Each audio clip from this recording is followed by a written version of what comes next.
দেখতে পেল নদী তার কথাগুলো আম্মু বলে ড্রয়িং রুমে রেখে বসে আছে। আরাফের গালে তার আম্মু থাপ্পড় তাকে মেরে দেখে দিল। একদম ভূত আরাফ দেখার লাফ মতো দিয়ে চমকে উঠে গেলেন। পড়ল। কারণ আরাফ তিনি নদীর এতক্ষণ দিকে নির্যাতনে তাকালে ছিলেন। দেখে তিনি নদী রাগিং ভেবেছিলেন লুক নীল নিয়ে হয়তো তাকিয়ে নদীর সঙ্গে আছে। আছে। আরাফ গালে তাই হাত তিনি বুলাতে নীলকে বুলাতে বলল, দেখা মাত্রই কি উঠে হয়েছে? দাঁড়িয়ে বলতে এভাবে লাগলেন, তাকিয়ে আছো কেন? আর আমাকে থাপ্পড় মারছো নাকি? কোথায় ছিলি? হ্যাঁ মারছি। আম্মু আমার তো কেন? অফিস কি থেকে করছি আমি? একটা কল গার্লফ্রেন্ড এসেছিল, কয়টা ছিল তোমার? তাই আমি অফিসে আরাফ চলে কিছুটা গিয়েছিলাম। হকচকিয়ে কেন? গেল। কি আরাফ হয়েছে? কি বলবে বুঝতে পারলো না। নদী রেগে বলল, কয়টা মেয়ের সাথে মেলামেশা করেছো? ধ্যাত, এসব কি বলো? তুমি আমার ফার্স্ট নারী, যাকে আমি স্পর্শ করছি। আমি ভার্জিন একটা পোলা। চুপ, মিথ্যা কথা। এত ভালো অভিজ্ঞতা কিভাবে হতে পারে? আচ্ছা ঠিক আছে, আরে আজব তো, কোনো ব্যাপার না। ফ্রেন্ড সার্কেল আমি যাচ্ছি। থাকলে এসব কোনো ব্যাপার আম্মু, নাকি? আমি আজ রাতে তার মানে? সবার জন্য মানে বাইরে কিছুই না, খাবার শোনো, অর্ডার কসম করেছি। করে বলছি, কিছুক্ষণের তুমি মধ্যে প্রথম ডেলিভারি নারী ম্যান এসে দিয়ে যাবে। যার সাথে আমি প্রথমবার তুমি আমাদের দুজনের ইন্টিমেট খাবারটা হইলাম। রুমে ওকে পাঠিয়ে দিও। বিশ্বাস করলাম, কিন্তু আমি বাদে যদি কোনো মেয়ের দিকে তাকাও তাহলে চোখ তুলে নিব।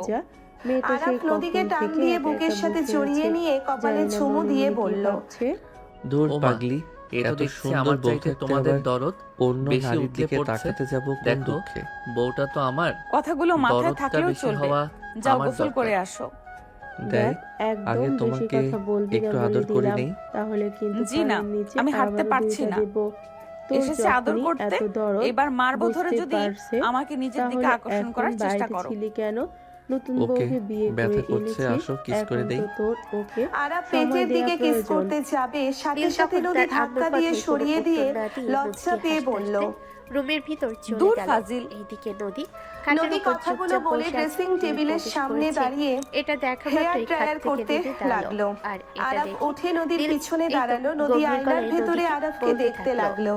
আরাফ হলো? কোমর ধরে ওখানে ঘুরিয়ে হেয়ার বসেছিলে তো ড্রায়ার নেমে নিয়ে আসলে কেন? নদীর চুল শুকিয়ে দিতে আমার লাগলো। বসে থাকতে নদী থাকতে আরাফের পা, মুখে কোমর ব্যথা দুষ্টুমি করছে। করে বারবার করুক, কিস তাতে করতে আমার কি? লাগলো। এখন থেকে আরাফের তোমাকে বুকের দিকে তাকিয়ে এভাবেই সারাদিন হালকা করে কামড় কাটাতে হবে। বসিয়ে দিল। এছাড়া কোনো উপায় ফাজিল, নেই তোমার হাতে। আমি দিলে কান্না করা এই শুরু বলে নীল করবেন। অন্যদিকে তাকিয়ে একটা সেই শয়তানি টেস্ট মার্কা হাসি আরেকবার দিয়ে দিয়ে আসো। নদীর জন্য ধ্যাৎ, নিয়ে আসা ওই গিফটের রুম থেকে আমার প্যাকেটগুলো ব্যাগ ড্রেসিং থেকে শার্ট টেবিলের প্যান্ট উপর নিয়ে রেখে এসেছে, বলতে লাগলো, দিতে পারলে দিও। আমি বেলকনিতে আমি গিয়ে গেলাম দাঁড়াচ্ছি, ওয়াশরুমে। সময় মাত্র 20 আরাফ সাথে মিনিটের সাথে মধ্যে কপালে এগুলো হাত পরে দিয়ে সরিয়ে রেডি দিয়ে হবে। বলল। আরাফ এই বলে নদীর নীল মুখ সরিয়ে দিয়ে সিগারেটের ওয়াশরুমে প্যাকেটটা চলে হাতে গেল। নিয়ে বেলকনিতে নদী চলে আরাফের গেল। শার্ট আর প্যান্ট নিয়ে বেলকনির আসতে দরজায় চলে গেল। বসে বসে নদী সিগারেটটা গেস্ট রুমে খেতে চলে লাগলো। গেল। রুম এদিকে থেকে বের নদী হলে তখনও বেশ কিছুক্ষণ আতিয়া, চুপ করে তানিয়ার বসে সাথে রইল। স্বপ্না আর নদীকে তারপরে দেখে বলল, হঠাৎ করে বসা থেকে উঠে আরাফ কি দাঁড়িয়ে উঠছে ড্রেসিং নদী? টেবিলের উপরে রাখা না পা প্যাকেটটা খেয়ে হাতে নিও। নিল। ওটা খুলতে জি ভাবি। ননদি, না পা খেয়ে নিন। স্বপ্না কথাগুলো বলে হাসতে লাগলো। নদী ভ্রু কুঁচকে তাকালো। তানিয়া তাকাতে ওই হাসতে লাগলো। আতিয়া বিষয়টা বুঝে কিছু বলল না। আতিয়া বলে ওঠে, না পা খেয়ে নিও। বলতে লাগলো। ভাবি, আমি আপনিও ready। আমার সাথে মজা নিচ্ছেন? আর ঠিক তখনই তাদের আমি রুমের মজা কেন দরজায় কেউ করবো? একজন নক তোমাকে করলো। যেটা নদী বললাম দরজার দিকে ওইটা করো। এগিয়ে যাচ্ছিল। আতিয়া ঠিক রান্না এমন ঘরে সময় গেল। নদীকে স্বপ্না বলতে তানিয়া লাগলো, হাসতে লাগলো। তোমাকে যেতে স্বপ্না হবে নদীর না, কাছে গিয়ে আমি হালকা করে দরজা ধাক্কা খুলে দিয়ে দিচ্ছি। বলল। বাহ বলে নীল ননদি, দরজাটা ছোট খুলে মরিচে তার ঝাল আব্বার বেশি হাত আছে থেকে মনে হয়। খাবারের প্লেট দুটো নদী নিয়ে লজ্জা পেয়ে টেবিলের গেল। উপর রাখলো। নদী আর তার স্বপ্নাকে আম্মু সরিয়ে সেখান দিয়ে থেকে বলল, চলে গেল।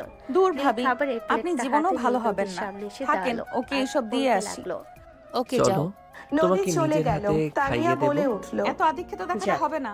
ওদের আমার এমনিতেই দুজনের ক্ষুধা নেই। সম্পর্ক যে তখন স্বাভাবিক নীল আছে নদীকে ধমক এটাই দিয়ে ভালো বলতে লাগছে। লাগলো, আমি তো এই, সেটাই তুমি ভাবছি। সব সময় এত বেশি আরাপ তো কথা বলো চুপচাপ কেন? থাকে। এখন আমি তো তুমি আমার ভাবছি বিয়ে করা ওইসব বউ, বুঝে কিনা এখন কে থেকে জানে। সব সময় বাচ্চাদের মতো তোমাকে ব্যবহার। আমার কথা শুনে চলতে হবে। নদী রুমে গেলে আপনি কি দেখে আমাকে আরাফ মগের তোয়ালে মূল্য পরে পেয়েছেন চুল নাকি? শুকাচ্ছে। নেহাত আমার বাবা নদী একটা বলে সমস্যায় ওঠে, পড়েছে, সেজন্য বাধ্য হয়ে এখানে রেখে গেলাম। এটা করেছি।